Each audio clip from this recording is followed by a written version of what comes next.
Hi, I'm James, and I've just spent a couple of days down at DSET, which is the Defence Simulation Education Technology Conference. And I've been learning about professional wargaming. I was there, I actually got chatting to the guys from UK Fight Club, and because of what I've been doing using one of their systems, they've actually donated me a copy of Take That Hill, and we're going to look at it and how it's used professionally.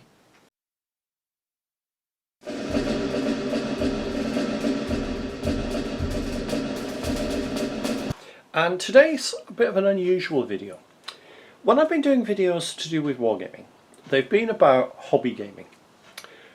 This is the first, hopefully of many, when we start looking at professional wargaming. Now, when we start talking professional wargaming, we're talking as used by the military.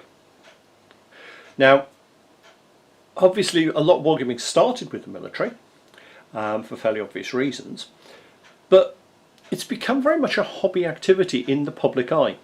You know, you're talking Warhammer 40,000, things like that. This is to sort of try and show some of the interesting overlap. And there are some surprising things. I will be doing a whole video about the difference between the two. But what I've I was recently down at DSET, which is the Defence Simulation Education and Technology Conference. And very significantly, there are 4 events on. One of them is all to do with defence wargaming. And while I was there, I had a very, very long chat with the guys from UK Fight Club. Lovely guys who knew I'd been involved with this by using it with cadets as a training aid, and I will look at doing a video about how it works as a training aid. But when they heard how much I was using it, bless them, they actually gave me a copy of the boxed version. This is one of the last ones they had. They are looking at trying to get funding for a new edition, and you know, if anybody can help them out, you know, be fantastic. I'll put a link to their website in the description, and I would massively encourage anybody who's interested in professional gaming, either manual or computer, to join. It is a fantastic group, and I've got some great insights and things out of them. So this is that hill. Now, while there's the boxed version, this is available free of charge on their website, and again, links in the description. And it basically gives you, I've only printed out the basic version of the game, and you can see we're not talking a very complex thing. I've enlarged it up to, or this part at least, up to A3 size, so it was a double size. This could drop down to A4, but I wanted this to train groups at a time. I'll explain a bit more about that in a minute. But that is the entire basic version of the game. You're not exactly talking a lot of counters or complex rules. That literally is it. So that's all we've got to work on. That's all we need for what this is aimed at. So I'll put them out the way, and we'll look at the boxed version. Now, when we look on the boxed version, very nice box actually, very professionally done. In all fairness, I've seen commercial games that don't look this good. Nice little explanation of what it is, and we come to the details. 1 to 2 players or teams, and the team aspect is very significant. Takes 20 to 30 minutes to play. Hey, this is looking good. It plays solo 20 to 30 minutes. This is my sort of game. Low complexity. Again, complexity does not imply simplicity, and I think that's something that's overlooked. You know, I remember the old really complex games that take years to play. Yeah, Third Reich, I'm looking at you.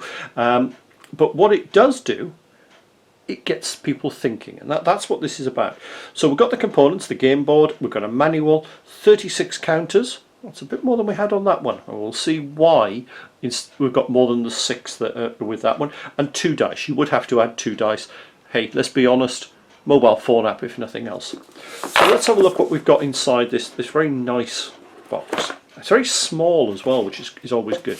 We've got the rule book. We'll come look at that in a minute. We've got a pair of dice. Doesn't matter what colours they are for this, that's insignificant. Having 2 colours has got a bit of a benefit, which we'll see in a minute. we've got the game board. And what I like is all the rules around the game board. Everything you need to refer to during the game is there. You've got the turn sequence, you've got the optional fire support rules, you've got the optional defenses rules, you've got the low light rules, and you've got the victory point track and turn sequence. The two actually work together. So what do we have? Well, we've got 3 sections for blue team, and we've got a platoon headquarters, and you'll notice that all of them can turn over to have a diagonal grey stripe. That's what's called a spent unit, which means they can't now act. We've also got the enemy with the same thing, and we've got, and I always like this, it's so minor but I think it's really nice, turn and hit markers that are double-sided, so they're easy to find in the box, which, in all fairness, isn't hard anyway in this game. So they both start at 0. The enemy section starts on the hill, and the 3 sections start excuse me, my hay fever playing up again, and the 3 sections start in the wood line. Now, each turn represents 1 to 3 minutes, and each hex represents 100 meters, and that is the game's setup for the basic game. I'm going to look quickly at what other components we get, because I think it's nice to see. We've got some smoke, because you can get the 81mm mortar support giving smoke. That's all the extra counters you need for blue team, because the rifle platoon, the GPMGs and the HE from the mortars are all handled by dice roll. We've got the light conditions, so we've got light, dark or illumination being used. We're only going to use light with this one. You've got the enemy minefields, so these will make it harder to assault.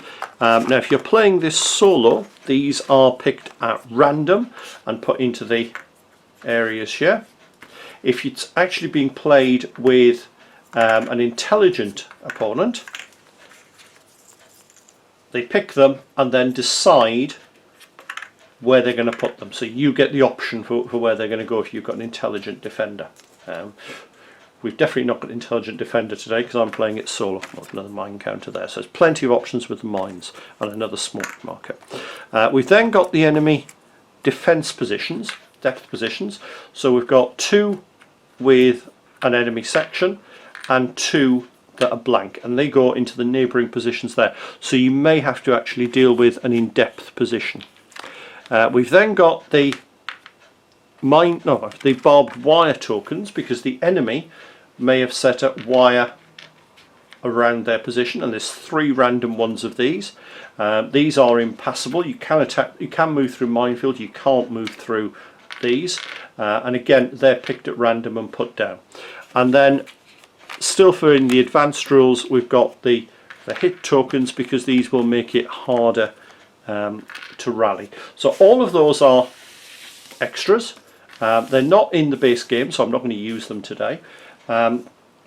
It's worth noting you can even download the advanced version of the game as well. It's just a little bit more work to prep everything up for it. So what have we also got then? We've got the rule book. Now the rule book, okay, different emphasis compared to what you find in a commercial game. We've got the start looks pretty similar: components, methods of play, what your units are, game turns, the 4 phases for the game. Now this is the first thing I love. I love simplicity rules. Movement. That is the entire movement rules. Yeah. In all fairness, it's not hard because the terrain, it doesn't affect any of this.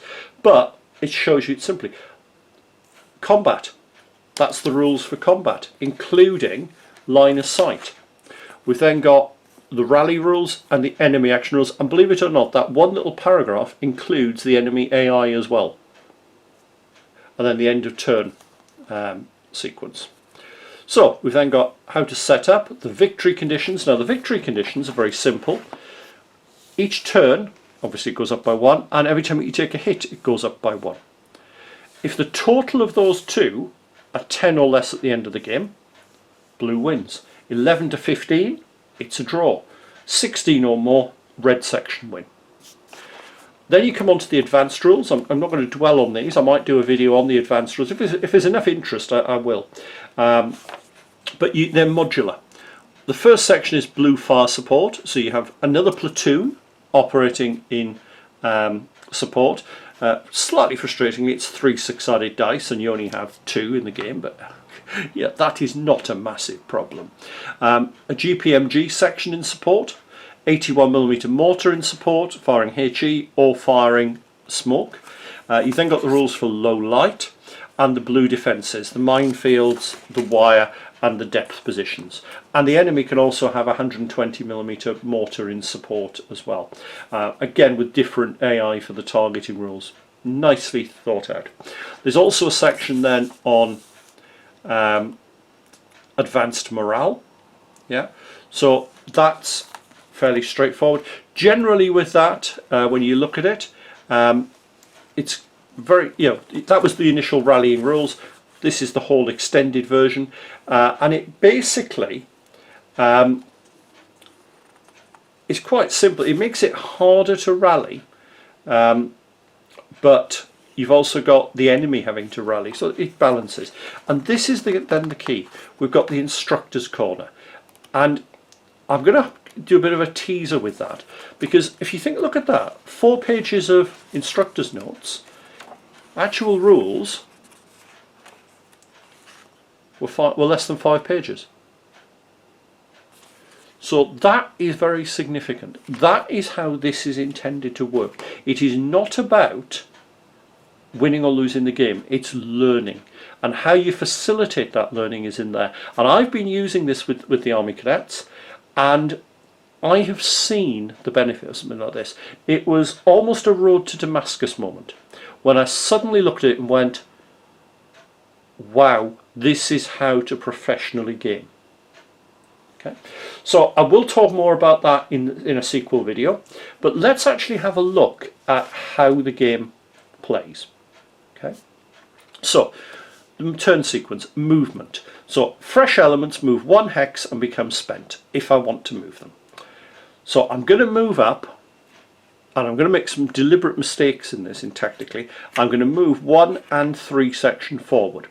So this is very doctrinal movement, and then what I'm going to do is I'm going to use 2 section to put supporting fire down on the enemy. Now, because we're into the second phase, so again it becomes spent, and we count the hexes. 1, 2, 3, 4, 5. So I need to roll more than that number. So I need to roll 6 or more to get a hit on the enemy. I failed. So now we come to the rally phase. Anything in the platoon headquarters hex and the platoon headquarters rallies automatically. If I'm in the adjacent square, I rally on a 2 or more. Because I'm now 2 away, I have to roll 3 or more. So they failed to rally, and they failed to rally. So this is not good. So now the enemy fire. So they fire at the nearest enemy unit. So, oops, should move, no, do it at the end of the turn. So 1, 2, 3, 4 away for each of them. So 1 to 3 I'll fire on that, 4 to 6 I'll fire on that. So they fired at this one. If you've got an intelligent enemy and you actually use an opponent, they choose the target. So they're firing at that one. And because the enemy's in a prepared position, they're not moving, they know ranges and things, they hit on the number of hexes or less. So, number of hexes or less. So 1, 2, 3, 4. So they only need to roll 4 or more to get a hit. 5. So they've hit the section. Normally the section would become spent. They're already spent. So we just put 1 hit down, and that's the end of the turn. The enemy, I've got 1 victory point. Okay, that's not a good start, because they've also now got 1 for the turn, 1 for the hit, so we're at 2. So we now go back to the start. So movement. Now, I'm going to do something that's very, very stupid. I'm going to move this section forward, which makes me much more of a concentrated target, and I'll move the platoon commander with it. Now, I've got no firing because I've got nothing that's not spent. So I now rally. So these will rally automatically, and these 2 now need to roll. So red section is 1, 3 section is blue. They're now 1 away, so 2 or more. So they all rally. Now the reason this is stupid is the enemy can actually shoot at that 1 target and at a hex next to it as well. So this is the most concentrated target, which is 4 away. So red is the platoon commander, so the platoon commander is hit. So that's another hit there. But they missed the section. And because you can shoot at another one, 1 to 3, it's 1 section. No, so it's 3 section, and it's still 4 away. They've hit them as well, so that's another hit, and that's the end of the turn. So this is not a positive looking outcome at the minute. So I think what I'm going to do is I need to try and win back, to win the firefight, which is what I should have been doing earlier on. So what I'm going to do is I'm going to fire. I'm not going to move anybody. So 1 section fires, and they've missed, and then 2 section fires, and they've missed. Now ideally I'd have probably fired 2 section first, because if they'd have succeeded, they're easier to rally, but that's all I can achieve. So these rally automatically, so red for 1 section, blue for 3 section, 1 hex away, so 2 or more. So red hasn't rallied, they have. So enemy action, obvious target, so red is the platoon commander, and actually this time they've missed with both.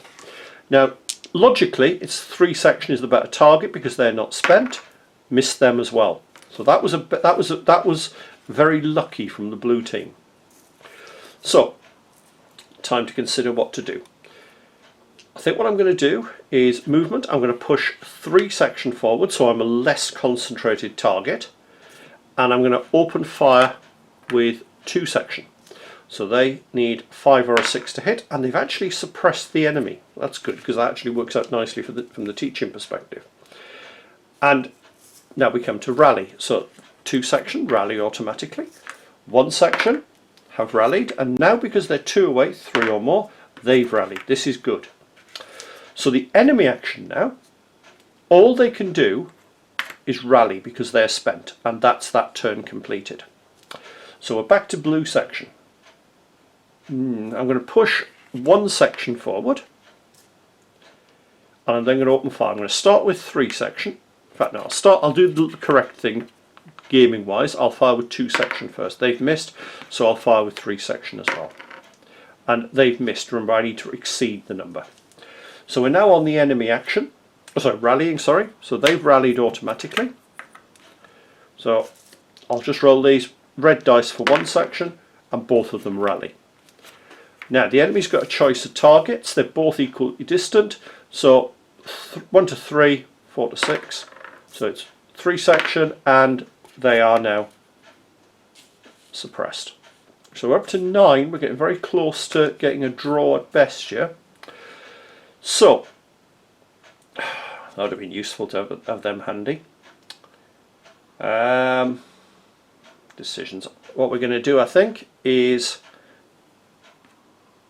move them forward, which is again not ideal tactically, and we'll open fire with these and hope we get a pin, and we don't. So recovery automatic here, and red for 1 section, both of them rally, but unfortunately this is where I'm going to get shot to pieces. So the enemy now open fire, so they now need 3 or more, red being the platoon headquarters. Ooh, missed. And then 1 to 3 it's 1 section, yep, and 4, so they are suppressed. Okay, so that's another hit and the end of another turn. So we're now to 11. The best I can achieve is a draw, but I've got to really push it to get into that position.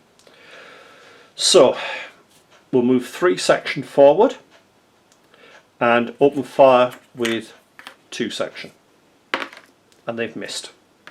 So they rally and throw. So red for 1 section, they've succeeded. 3 section haven't rallied.